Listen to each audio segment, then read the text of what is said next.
and this is Barbara. Yep. All right, Barbara. And I'm Jim Donahue. Jim Donahue. We have a cousin, Jim Donahue. I think there's some Donahues out here. Yeah, No, that's, our you're one mother of was that a family. Donahue. Oh, really? Yeah. Got that in common, right? Yeah. Right. It's the right last name, huh? Yeah, a good name. I'm set whenever you're set, Jim. Mary and Barbara? I'm Barbara. This is Mary Beth. I'm the eldest, in case you're wondering. I don't want to ask. You are sisters. Yeah. Yeah. I can get in here. That's all right. These aren't the easiest things to get into, and I don't know how you'd get out of it. You're drunk, sitting at the bar. You're right. I don't think we'll have to worry today. But No, they're not serving that today? Right. Okay. Well, thank you both for being here today with the Huntley Historical Society, and thank you for allowing us to interview you. And we're just going to ask some basic questions and then maybe some farm questions. But could you tell me your full name? And we can go first with you, Mary. My name is Mary Elizabeth Manning. My maiden name was Hemmer. And I'm Barbara Ellen Hemmer. And lived in Huntley all my life. And your married name is? And my married name is Ernesti, Barbara Ernesti. And both of you have lived in Huntley all your life. Okay. And when were you born, Mary? I was born in 1931. I was born in 1927, and I always remember that was the year that Lindbergh flew the Atlantic. That happened that year, so it's a very famous year.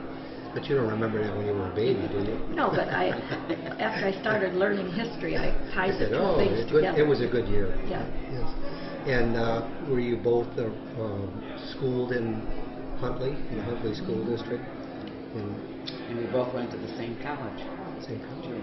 We got as far as Chicago then. And we lived with an aunt, several aunts, who had an apartment together. And we stayed at their place and went to school each day. Therefore, we didn't have to pay room and board someplace. Always good. Yes. It was Mundelein College, which was right on Lake Michigan. I had Right near BBMs teach me. Loyola. Pardon? I had BBMs teach me. Oh, yes. Well, then you know the, Yeah. you know the drill. I know Mundelein. Yeah. Yeah. Right. And what was school like in Huntley for both of you? You went a little bit earlier. Well, same it school was- and same teachers, Yes, basically? same school. It is now what is the Huntley apartment building. That was the school. And it was very, small. There weren't very many children in each room, probably, maybe 15 to 20 in a grade. Mm-hmm. When I graduated from high school, there were only 13 in my class. Your graduating class? Yes, and it was during the war. And one of the boys had gone into the Navy, so he wasn't there for graduation. And there were town children, and then there were country children which rode on the bus.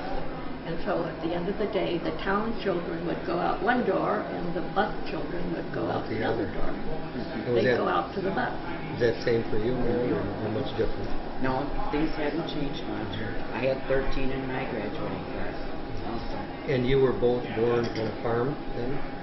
She was born when my folks lived on the farm. We were born in a hospital in Elgin, St. Joseph Hospital, but we grew up in Huntley from the day they brought us home. So. And you were both on a farm, though your mother and dad did the... No, then my parents moved to town Yeah, between her birth and my birth. So when I was born, I lived in town. But we had a grandmother on the farm, and our uncle was on the farm, so we spent a lot of time What did your them. dad do then at that point? He was not a farmer, right? he wasn't farming anymore. He was managing my grandmother's farm. She had a number of farms, and he always kept his threshing machine. And he did he had a thrashing ring in the summer to go around and combine they have combines that thrash the grain. And so we used to go out and help when they had to come to their houses, our relatives. They would have a big dinner for the threshers, We were supposed to be helpful. I don't know if we were or not. Oh, I think we were.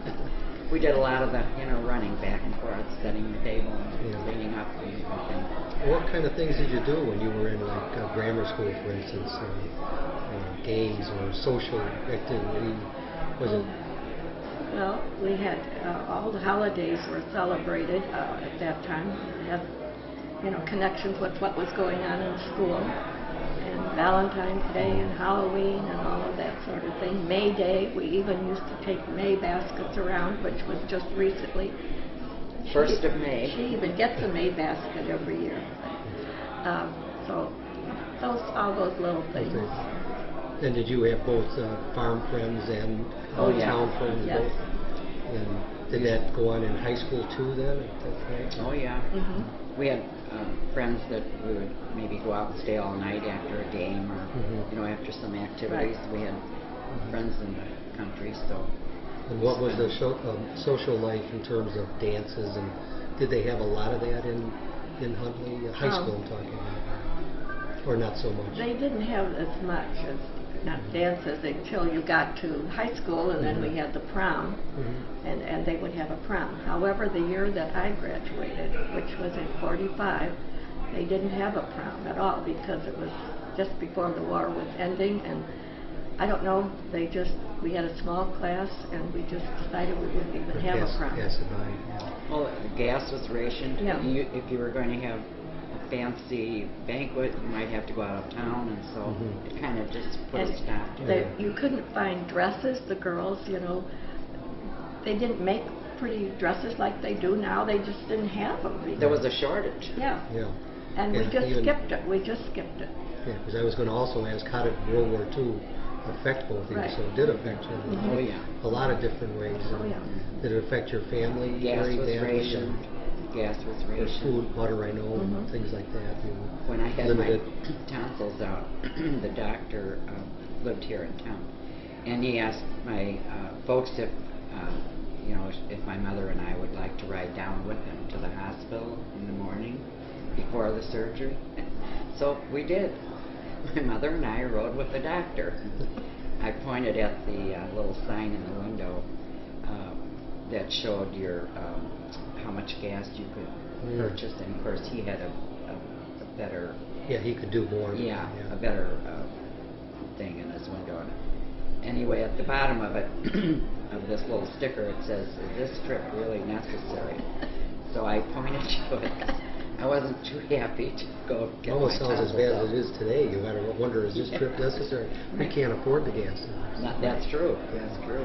And I'll ask Mary first. And you went through high school, and you did say you went to Mundelein or went on to college, After high school. and you graduated from Mundelein. Yes, we were both teachers. And you went also to Yes, Mundelein. and we were 4 years apart, so I graduated in '49, and I went out to get a job, and I was going around looking for jobs, and I got a job teaching over in Union, and I taught 7th and 8th grade in the Union school for 3 years.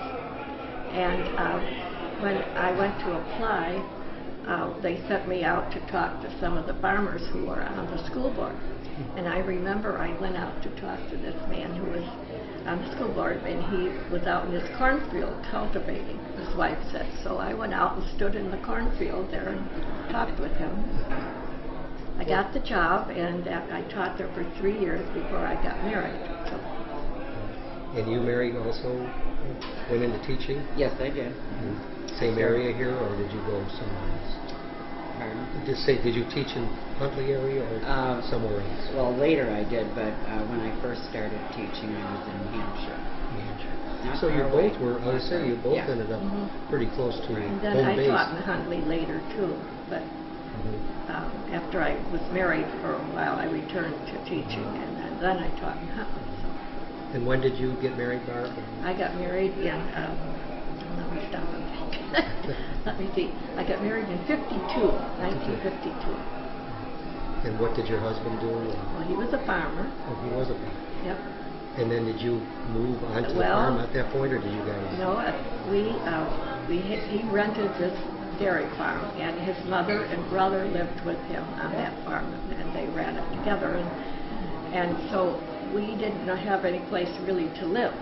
But we rented we looked at houses to rent, but we couldn't find any. But there was a house for sale in Huntley at that time, and it was right after, it was the first house that was built in Huntley after the war. And the people that had built it were having to move because the man was transferred, and my husband was able to purchase that house. Was this downtown Huntley? In Huntley, right, yeah. And everyone said, that'll never work.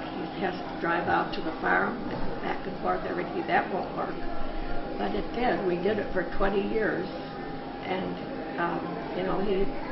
he made it. There were some days when the weather wasn't very good, sure. but he'd make it somehow or other. And then we finally built a house out on the farm. So you both, you worked and he worked on the farm, so... Well, we had a big family, so I was just a mom for most of the time. Oh, okay. 'Cause that's what I was And going to then ask later you next. I did start substituting. And you had a family, you said? I have What- 5 children. 5 children? What do you have, boys and girls both? I have 2 boys and 3 girls. Oh, very nice. Are they all in this area, or are they... Yes, On the left. right in this area, not in Huntley, all of them, but Right. in this general close area. by. That's good. And Mary, did you get married after Yes. college? Yeah, I taught for a few years and then got married, and my husband was a farmer, and we lived on a big timber road on his parents' farm. They retired and went to Arizona because of arthritis. His dad was not able to farm anymore. So we were there, but not very long. I don't think I was a good farmer's wife.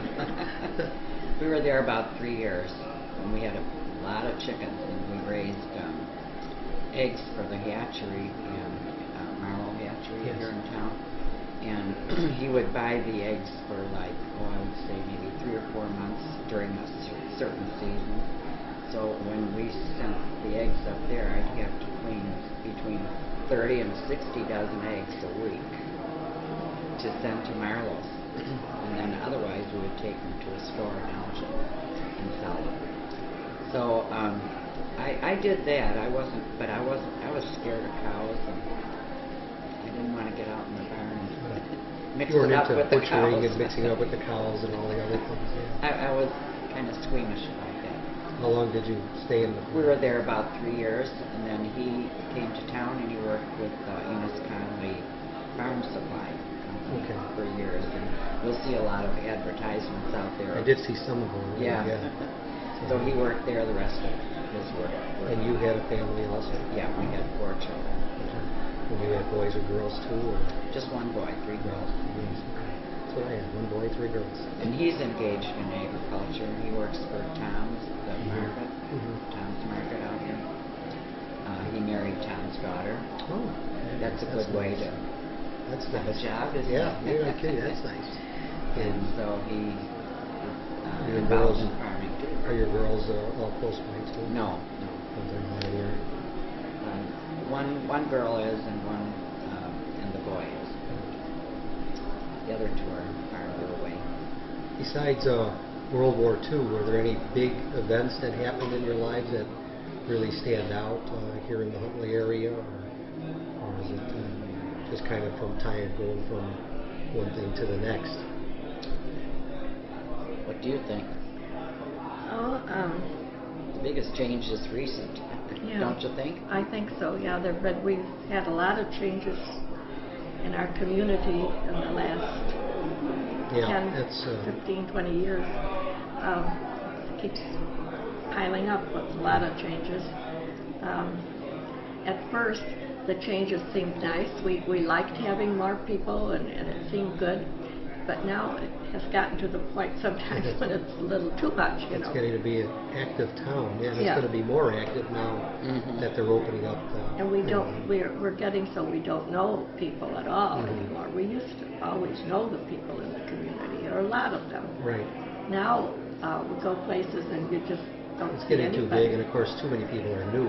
Mm-hmm. And the Huntley development, of course, Yeah. I mean, the Del Webb development opened up, They're and all that nice changed people, everything. but we just feel at times like we don't know anybody at Well, all. if we get in a group, it seems like the Sun City people know each other. We don't know anybody. Yeah. Yeah. So And we your feel group is, we yeah. feel like the outsiders. Yeah. Well, there certainly are enough in Sun City. Yes, So, yes. They're all nice people. we had some questions on the farms, but I don't know how you kind of all mentioned that. Well, If there's anything you'd like to talk about. Oh, I was going to mention my husband's family were featured in a program called the Electrified Farms. I think it was whatever was Commonwealth Edison at that time. I apparently gave farmers a break on all the different appliances they could have, and then they featured these families. I think there must have been 20 or 30 off in a 3-county area. Anyway, my husband's family electrified their farm, had all these new appliances. When did that happen? It was in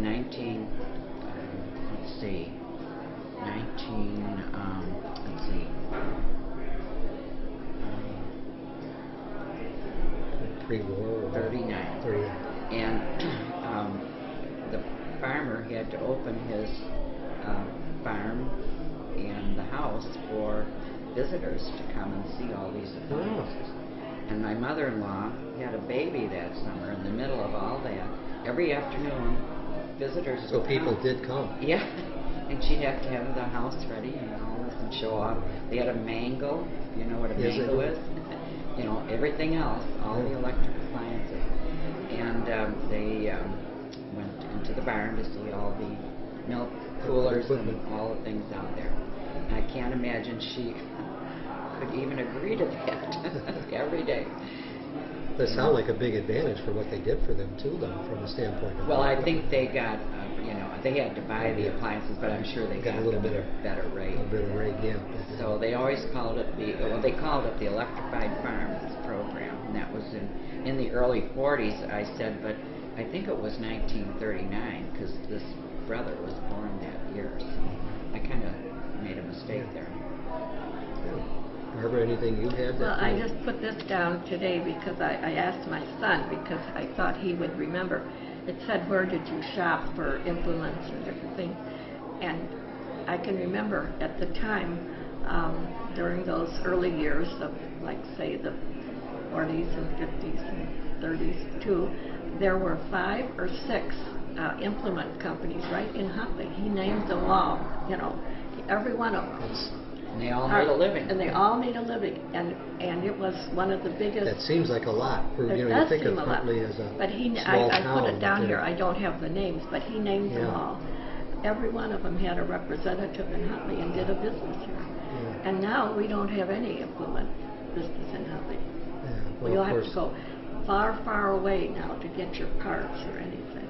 and so many of the farms have disappeared, and they've sold Right. that land off, and I think there was sold a lot more, except that, of course, the last Well, they still 4 or have their 5 farm years. Yeah. for families, so. Your family still has the farm. My son lives with me, my oldest son, and he isn't married. And so after my husband died, we got rid of the dairy, that was in '92, and that we run the farm, and Now, so what do we you still have live on there. your farm? The land. The land, yeah. Yeah. What do you have? You have cattle and We animals of all no, sorts? we don't have any cattle. However, there is another house, the original house, in a barn there. We live in a different house that we built in 73, 4, 2 seasons we built it.